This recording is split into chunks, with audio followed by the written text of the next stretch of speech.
સુરતમાં ફેસબુક પર ઈંટોના સસ્તા વેચાણની લોભામણી જાહેરાતો આપી ગ્રાહકોને લાખો રૂપિયાનો ચૂનો લગાવનાર રેડા થગને સાયબર ક્રાઇમ સેલે ઝડપી પાડ્યો હતો.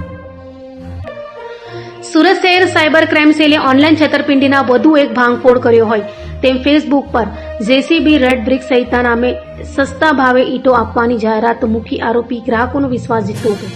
ત્યારબાદ ઓર્ડરના બહાને એડવાન્સ રકમ પોતાના ખાતામાં ટ્રાન્સફર કરાવતો અને પેમેન્ટ મળતા જ મોબાઈલ ફોન સ્વિચ ઓફ કરી દેતો હતો. આ મામલે ડુમસ પોલીસમાં નોંધાયેલા 36,900ની છેતરપિંડીના ગુનાની તપાસ દરમિયાન સાયબર ક્રાઇમ સેલે વડોદરામાં રહેતા નરેન્દ્રભાઈ ઉર્ફે જ્ઞાનપ્રકાશ ઉર્ફે શિવમ સારસ્વતની ધરપકડ કરી હતી.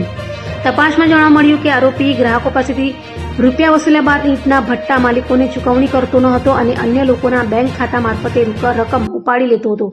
આરોપી પોતાની ઓળખ છુપાવવા માટે અન્ય લોકોના sim card, social media account અને બેંક ખાતાઓનો ઉપયોગ કરતો હતો. હાલ સાયબર ક્રાઇમે આરોપીની વધુ પૂછપરછ હાથ ધરી છે.